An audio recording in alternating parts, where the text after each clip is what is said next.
Ho! Alright, welcome back sa JDC. Ang topic natin ngayon ay data types and variables.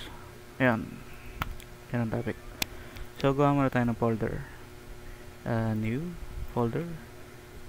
Kahit anong pangalan, sa akin papangalan ako siya ng JDC. Yan, open natin siya. Tapos gagawa ulit ako ng bagong folder dito. Kahit anong pangalan, pero sa akin about JS. Alright, open natin yan, tapos right click and then open with code.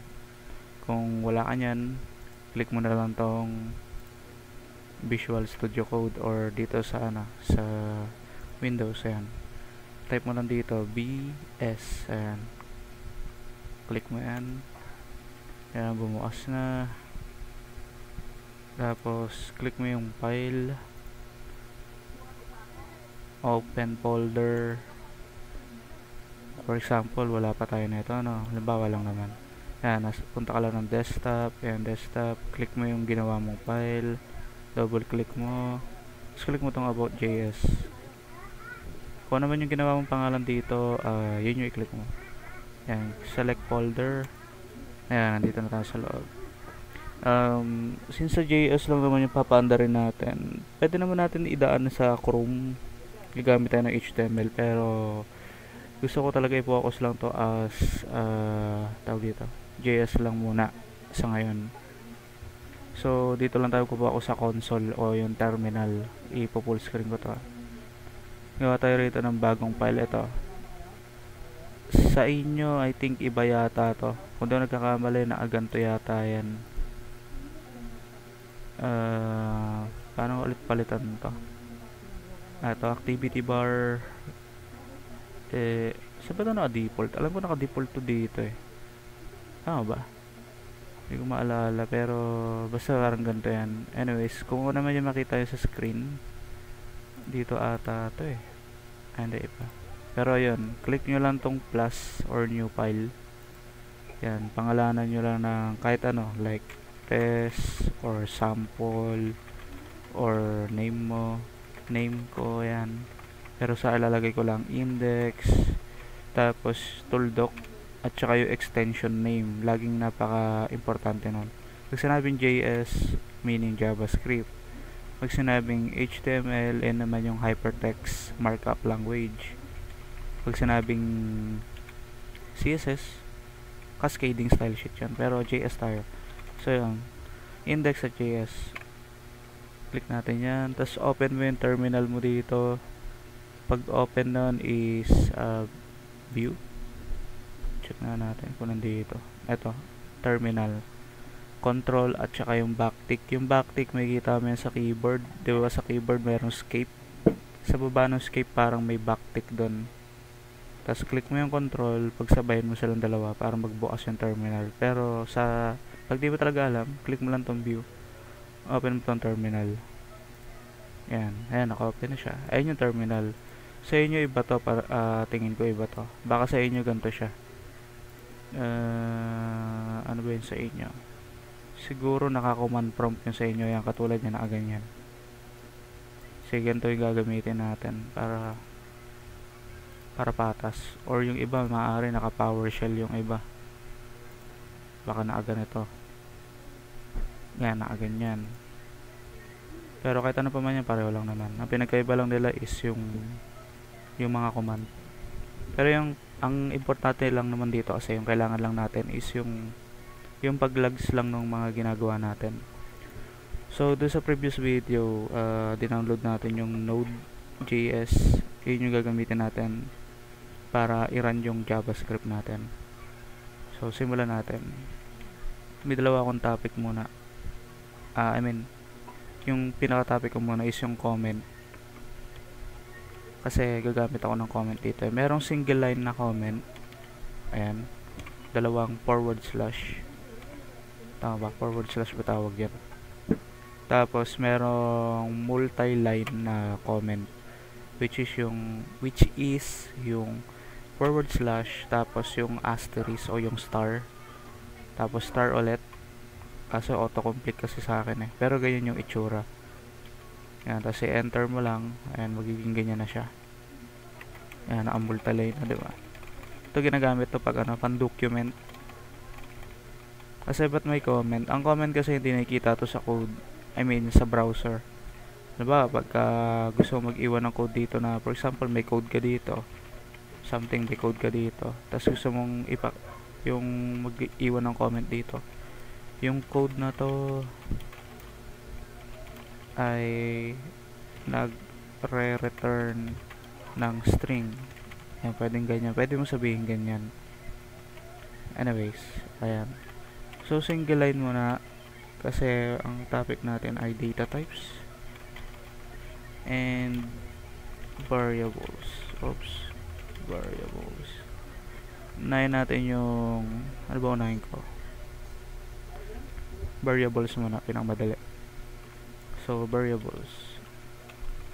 Gamit tayo ng multi-line. Variables. Sa variables, meron tayong bar, cons, and let. Pero since na hindi na recommended si bar, alisin na natin to. Dalawa na lang gagamitin natin, cons at saka let. Ang cons, constant na to.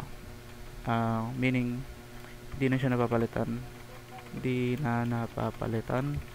Kung ano yung inassign mo na value dyan, stay na siya doon.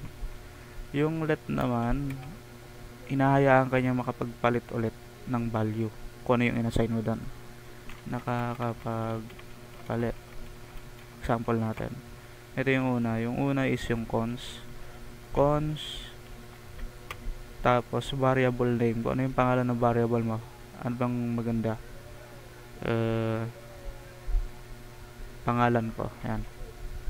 Pangalan ko. Or pangalan ko. Tapos equal. Tapos mag-a-assign ka. Ang i-assign ko is yung pangalan ko. Joshua. Yan. Tapos, yung let naman, ganito. Let, edad ko, ayan. For example, 70 na ako. Ayan. For example lang to.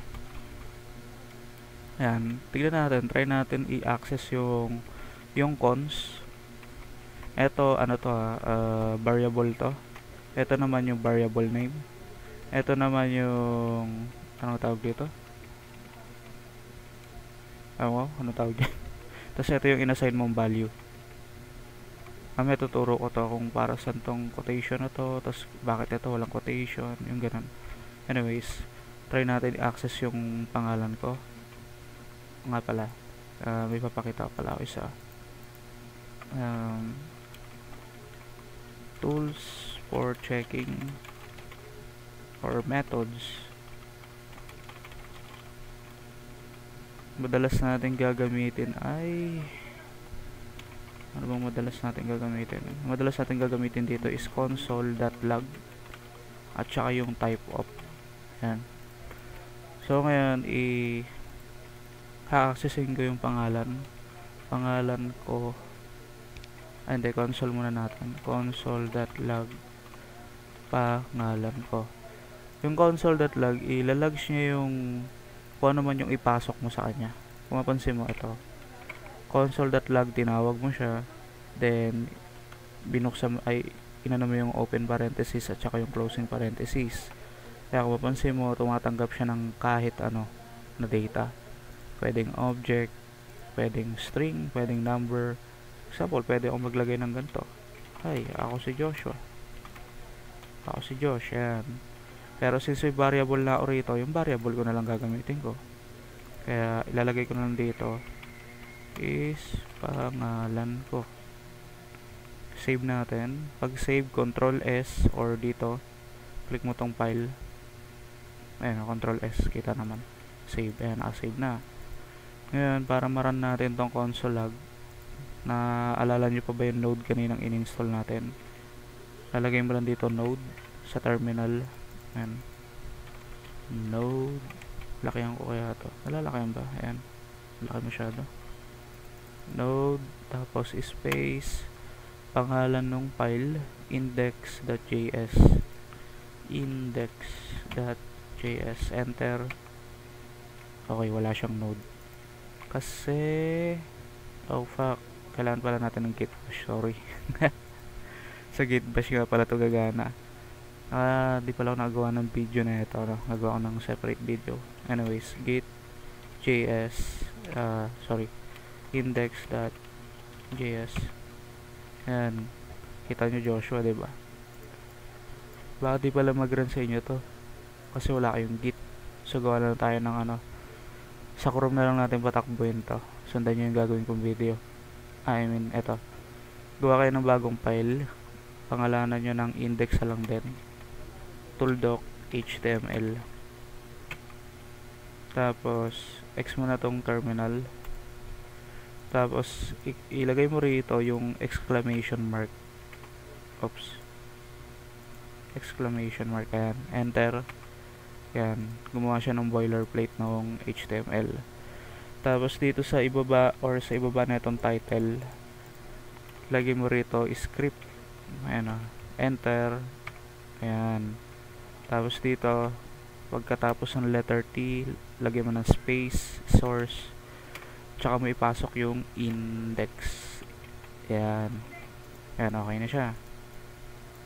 Kasi yun, download na kayo ng extension na live server. Dito yung extension, dito may kita. Ayan, extension, click mo yan. Live server. Ayan, live server. Click mo to. Ang gumawa si Rick Weekday. Install mo lang. Sa akin kasi naka-install na. Ayan, pag na-install mo na siya, click mo lang ton live. Go live. Ayan. Then, mag-open yung browser. Ayan na siya. Nasa Chrome tayo. Chrome ang gamit ko. Tapos, click mo sa keyboard mo yung F12 or right click, inspect, para mag-open to. Oops. Inspect. Ayan, bubukas tong, by default ata, ganito ata itsura sa inyo yan. Ayan, nakaganyan. Click mo lang tong tatlong dots. Tapos, piliin mo tong, eto, dock to left. Ayan, tapos palakihin mo lang. Drag. Click mo yung console. Para mapalaki ito, diinan mo yung control, scroll. Ayan. Scroll down, scroll out, zoom. Ayan. Ayan, mapansin mo, naka-console lag, diba? Joshua. Balik tayo sa VS Code. Liitan ko na tong VS Code. Ayan. Ito, para maalis to, click mo lang ulit tong extension. Ayan, wala na. Tapos export na tong index.html. Ayan.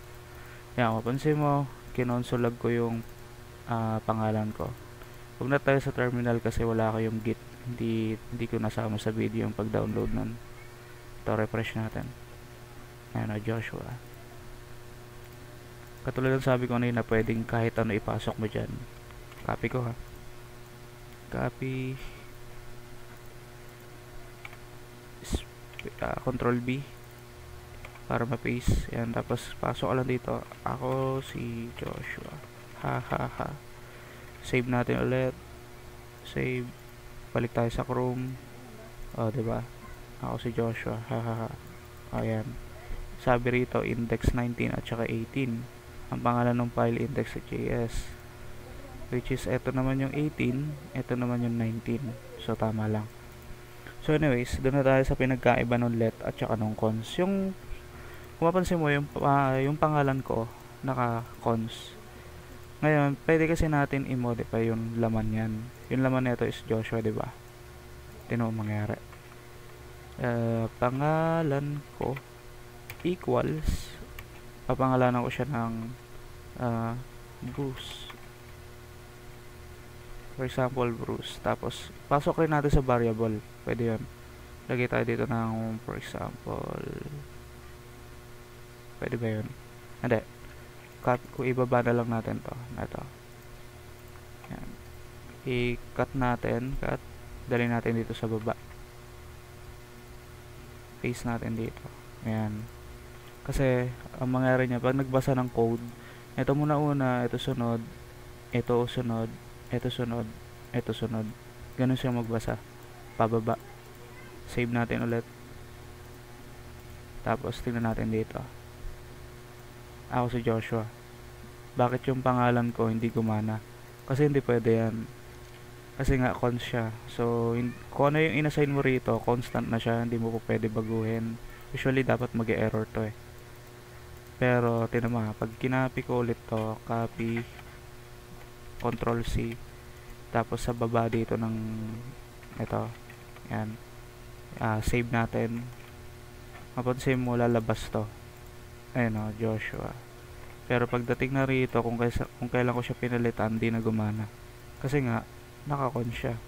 Pero pag yung let, etong edad ko, tasingin natin. Dito naman natin siya lagay. Copy natin ulit to. Hindi, type na lang natin. Console.log edad ko. Tingnan natin dito. Yan, nakalagay 70. Tapos, pag binago ko siya, dito sa baba na lang, edad ko equals, let's say sabihin natin 80. Gagana kaya yan? Tapos console log ko siya. Console.log edad ko. Save natin. Auto refresh. Balik tayo sa browser. Hindi gumana. Bakit? Kasi nga may error dito. Alisin natin to. Yan.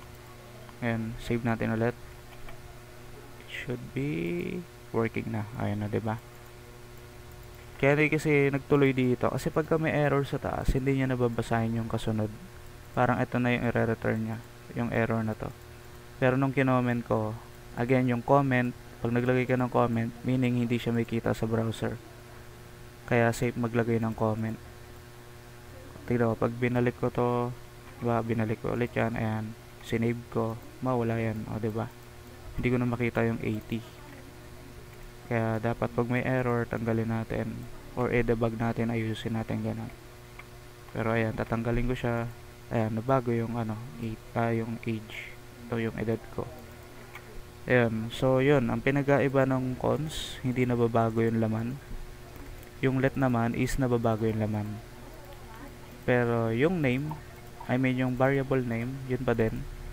I think pwede mo rin palitan yung variable name yan kung gusto mo ata. No, hindi ata pwede yun. So ito lang. So yun, may mga use cases na nagagamit tong let. Siguro sa mga advanced topic na. Wow, advanced topic. Basta kung sa shop pwede magamit. So ngayon, sa basics lang muna tayo. Tapos, next natin, okay na tong part na to, i-comment ko muna. Ang pag-comment pala, i-select nyo muna lahat dyan, diin nyo yung control, tapos yung question mark. Ayan, shortcut, diba?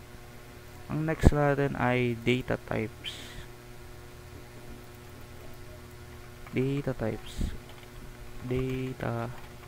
types. Siguro sa next video na to. Yeah, sa next video na yan. Mahaba na masyado.